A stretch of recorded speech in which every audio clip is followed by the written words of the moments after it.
سبب ہے, لہذا جمعے کو ناخن کاٹنے سے بیماریاں دور ہوتی ہیں. ایسی کوئی بات نہیں ہے, منگل بدھ جمعرات جمعہ ہفتہ جب چاہے ناخن کاٹیں. ہاں جمعے کو تیار ہونا نہا دھو کے یہ سنت ہے, تو بہتر ہے کہ جمعے کے دن کاٹیں. جو ہے نا زینت اختیار کرنا, اس کے لیے ہمارے نبی نے ہمیں کون سا دن بتایا ہے؟ جمعے کا دن بتایا ہے, تو اس لیے افضل ہے, سنت ہے. باقی کسی بھی دن. آج کل جو ہے نا یوٹیوب پہ روحانیت کے نام پہ بھی اور بھی کچھ لوگ آ رہے ہیں, پتہ نہیں کیا کیا کیا فضائل بیان کر رہے ہیں. یہ والے چیز سرسوں کا تیل یوں لگائیں ناخنوں پہ تو پتہ نہیں کیا ہو جائے گا. سب ٹوپی ڈرامہ ہے, کچھ بھی نہیں ہوگا. سرسوں کا تیل لگانے سے ناخنوں کے کناروں پہ نا, انگوٹھوں کے کناروں پہ, ایک صاحب ہیں وہ بیان کرتے رہتے ہیں روزانہ رات سونے سے پہلے سرسوں کا تیل یا کوئی بھی تیل ناخنوں پہ لگائیں کناروں پہ, اور پھر پاؤں کے کناروں پہ لگائیں تو پتہ نہیں کیا کیا ہو جائے گا. کچھ بھی نہیں ہوگا سوائے اس کے کہ ناخنوں پہ تیل لگ جائے گا.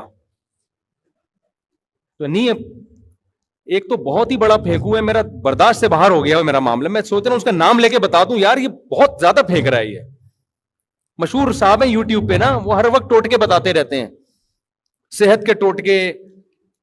بہت زیادہ برداشت کر لیا میں نے. لوگ بھیج رہے ہوتے ہیں اور اس کی عقیدت لوگوں کے دلوں میں اتنی ہے, پورے رسالے چھپ رہے ہیں ہر مہینے, اچھے علماء پڑھے لکھے لوگ, یہاں تک کہ ڈاکٹر بھی اس کے پاس جا رہے ہیں, اور وہ پھینکے جا رہا ہے کلونجی سے یہ ہو جائے گا, اجوائن سے یہ ہو جائے گا, لونگ کھانے سے تمہاری 4 شادیاں ہو جائیں گی.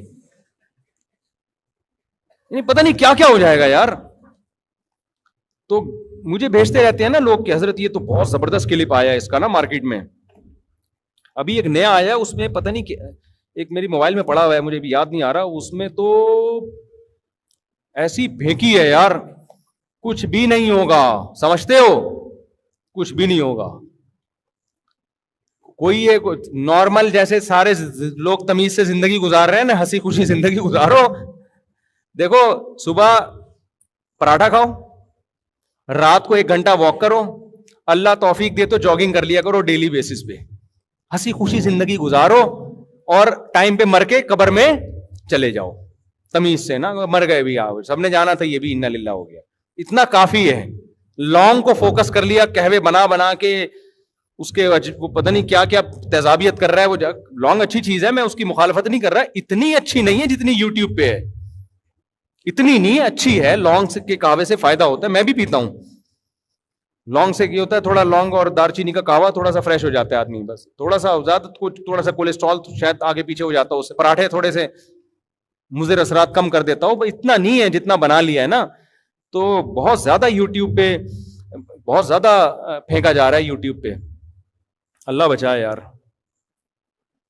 میں ابھی دوبارہ اس کا کلپ آیا نا, میں اگلے جمعے نام لے کے بتاؤں گا یہ بندہ فراڈی ہے.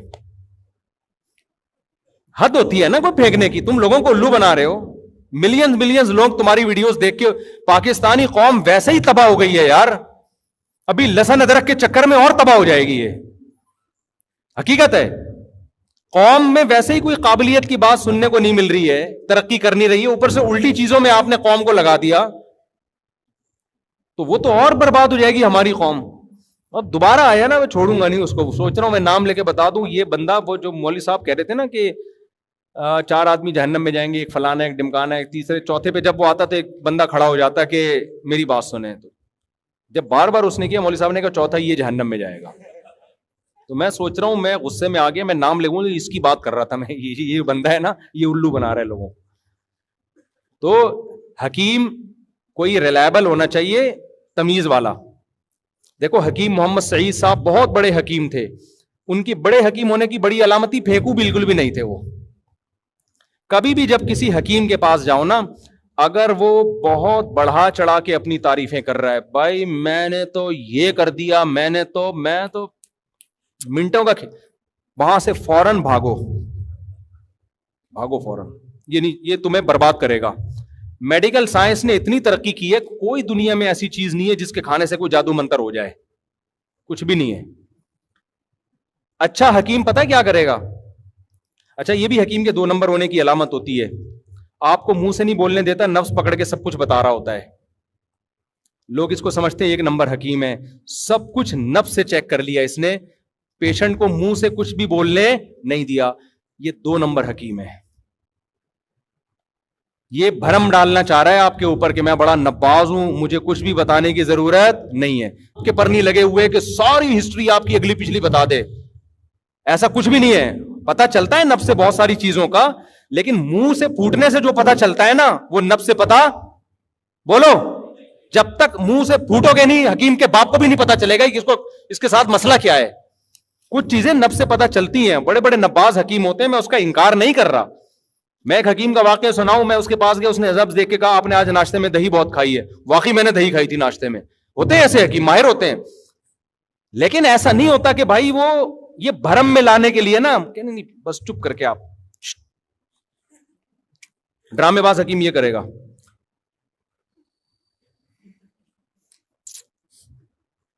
آپ کہتے ہو یار یہ ہوتے ہیں, کیا حکیم ہے یار, سب کچھ پتا چل گیا اس کو میرے بارے میں. کچھ بھی نہیں پتا چلا ہوتا اس کو آپ کے بارے میں. جو سمجھدار ہوگا بعض دفعہ تو وہ نبض چیک ہی نہیں کرتا. وہ کہتے ہیں منہ سے پھوٹنے سے پتا چل رہا ہے کہ اس کو کیا بیماری ہے, تو نبض کیوں چیک کروں میں.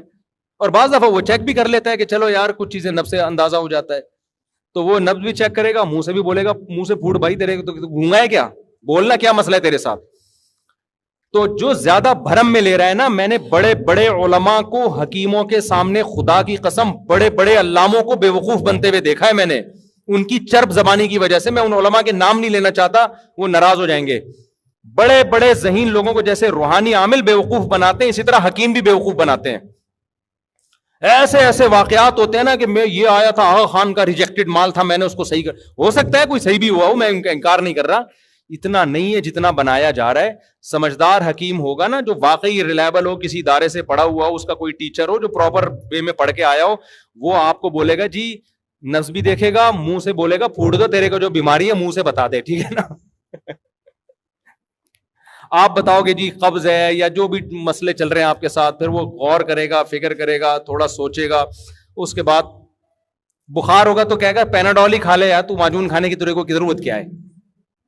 جب پیناڈول ایک 5 روپے کی مل رہی ہے مارکیٹ میں, 2 گولی کھانے سے بخار اترتا ہے, تو میں اپنے کلاکاریاں کیوں دکھاؤں, ٹھیک ہے نا. وہ بعض دفعہ ایلوپیتھک دوا بھی لکھ کے دے دے گا. ہمارے ایک جاننے والے حکیم تھے, بڑے اچھے بیچاروں, کراچی کے حالات جب خراب ہوئے انہوں نے گولی سے ہی اڑا دیا, ان کو بیچاروں کو شہید کر دیا. جب حالات نہیں خراب ہوئے تھے تو بڑے اچھے حکیم تھے. مجھے بخار بہت تیز ہو گیا تھا, وہ میں نے ہجامہ بہت زیادہ کروا لیا تھا نا. ہجامے کے نام پہ بھی بہت الو بنایا جا رہا ہے لوگوں کو. ہجامہ ٹھیک ہے لیکن اس میں بھی چورن بک رہا ہے, بہت زیادہ منجن بک رہا ہے.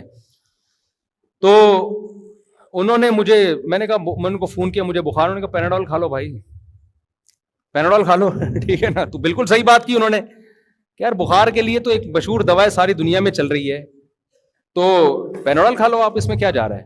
تو اچھا حکیم ہوگا بعض دفعہ آپ کو ایلوپیتھک دوا بتا دے گا, ہاں جو حکمت میں ہوں گی تو وہ بتائے گا. جو بھی کہہ رہا ہے نا اس کے پاس وہ کچھ ہے جو دوسروں کے پاس نہیں ہے, اس کا مطلب یہ 1 نمبر کا پھینکو ہے. حکمت کا علم صدیوں سے آ رہا ہے. ایسا کوئی حکیم نہیں ہے کہ جس کے سینے میں ایسے علوم ہیں جو دوسرے کو ملے ہی نہیں ہے. تیرے علم میں ہیں تو اس کے علم میں بھی ہوں گے, تجربے سب کے پاس ہیں.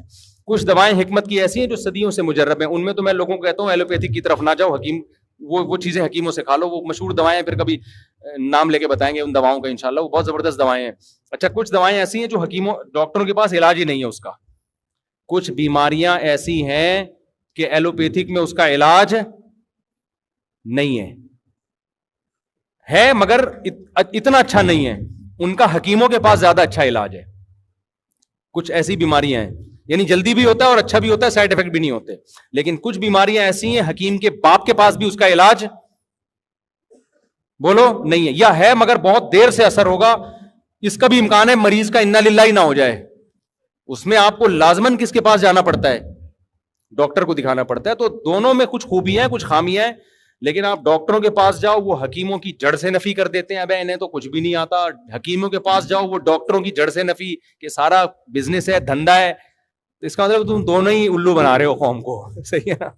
دونوں کیا کر رہے ہو, الو بنا رہے ہو. حکمت میں بہت ساری چیزوں کے بڑے بہترین علاج ہیں اور اس کے سائڈ افیکٹ بھی کم ہیں, لیکن بہت ساری چیزوں کے ایلوپیتھک کے پاس ہی ہیں, اس میں حکیم کے پاس نہیں ہوتا. حکیم بھی چھپڑ میں ڈاکٹر ہی کے پاس جا رہا ہوتا ہے, کلینک بند کر کے بولتا ہے بھاگ بیٹا یہاں سے, ابھی ڈاکٹر نے اگر ٹیکا نہیں ٹھوکا نا تو میرا چورن چٹنی میرے کام نہیں آئے گا مجھے.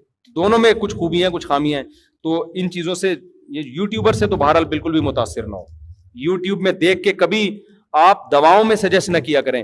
اب ہوتا یہ ہے کہ بعض دفعہ ڈاکٹر کوئی میڈیسن لکھ کے دیتا ہے, ہماری قوم میں ایک بیماری ہے, وہ میڈیسن لے جا کے یوٹیوب پہ سرچ کر رہے ہوتے ہیں, یوٹیوب والے نے اس کے سائڈ افیکٹ بتائے ہوئے ہوتے ہیں, یہ نقصان ہے.